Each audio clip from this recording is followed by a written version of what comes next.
later. Okay, so part 3, secrets beneath the surface. It was a quiet Wednesday afternoon at the Rampant Horse, the kind of day when the regulars trickled in slowly, their voices low and unhurried. The pub's hum was subdued, the clink of glasses and muted laughter providing a soothing background to Ken's steady wiping down of the bar. Dave and Vinny sat at their usual table, a game of dominoes spread before them. Scraps was curled under the table, his soft snores punctuating the occasional bursts of banter. "Double six, Dave," Vinny crowed, slapping the domino down on the table triumphantly with an exaggerated flair. "Looks like you're in trouble." Dave leaned back in his chair, arms crossed. "The only trouble I've got is the racket you make every time you think you're winning." As they bickered, the door creaked open and a new figure stepped into the pub. Ken glanced up, his easygoing expression tightening ever so slightly. The man was tall and thin with sharp features that seemed to belong to someone who had lived through too many long nights. He was dressed in a black overcoat, the collar turned up against the chill and his eyes darting around the room before settling with Ken. The newcomer approached the bar with a deliberate air, his footsteps echoing on the wooden floor. Ken straightened, his usual gruff demeanour returning in full force. "Afternoon. What can I get you?" The man hesitated for a moment before ordering a pint of lager. His voice was low, almost clipped, and he didn't make eye contact as he spoke. Ken poured the drink, setting it down without a word, his eyes flickering with something that wasn't quite curiosity, but wasn't far from it. "New face," said Vinny loudly, leaning back in his chair to get a better look. "We don't have many strangers here. Hey, mate, you lost?" The man turned slightly, offering a thin smile. "Just passing through." "Passing through the Longcroft estate," Dave piped up. "Passing through the Longcroft?" Raising an eyebrow. "You must have made a wrong turn somewhere, pal. Keep an eye on your watch." Ken shot them a warning look, his voice cutting through the room like a blade. "Leave it, lads. The man's just here for a drink." Dave and Vinny exchanged a glance but took the hint, returning to their game with exaggerated nonchalance. The stranger, however, seemed unperturbed.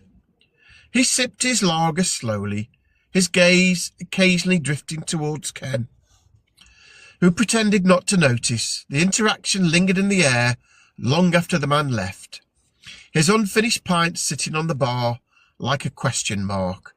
Dave and Vinny, never once to let an odd moment go unexplored, were quick to pounce once the door swung shut behind him.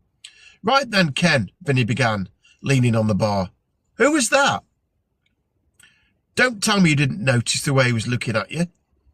Ken shrugged, his expression careful, neutral. "No idea. Just a customer." Dave frowned, his usually jovial face clouded with concern. "You didn't seem like the usual type to me. And you look like you'd seen a ghost when he walked in." Ken waved them off, his tone sharper than usual. "You two have too much time on your hands. Not every bloke who comes in here is a mystery to solve, you nosy sods." Dave and Vinny exchanged another look, but let the subject drop. For now. Ken's reactions only fueled their curiosity, and they both knew that if there was a story to be uncovered, time and persistence would reveal it. Later that evening, after the pub had emptied and the fire had burned down to embers, Ken sat alone at the bar, nursing a glass of whiskey.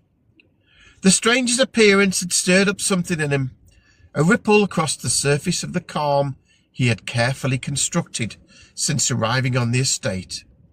It wasn't just the man's presence, but what it represented, a reminder that the past, no matter how deeply buried, had a way of resurfacing. Ken stared into his glass, the amber liquid catching the faint glow of the dying fire. He thought of Leeds, of the life he'd left behind. There were details he hadn't shared with anyone, not even the easygoing regulars, who had become something resembling friends. His fall from grace had been public, the scandal plastered across headlines, but the reasons behind it, the choices he'd made, were known only to him. The man in the black coat wasn't familiar, but his arrival felt too coincidental to ignore, as though the universe was reminding Ken that his new life, as comfortable as it had become, was built on shaky foundations. The Rampant Horse was his refuge, but it was also a place where people talked, where stories were shared and secrets had a way of leaking out. As Ken locked up for the night, the weight of the past pressed heavily on his shoulders. He'd spent years trying to outrun it, but the truth was he'd never really escaped. The pub had given him a second chance, but how long could he keep the cracks from showing? This was just a reminder that you can travel 10,000 miles and still stay where you are, as the old Billy Joel song went. The next day, Dave and Vinny were back, their curiosity undiminished by a night's sleep. Vinny perched on his usual stool, drumming his fingers on the bar as Ken pulled a pipe.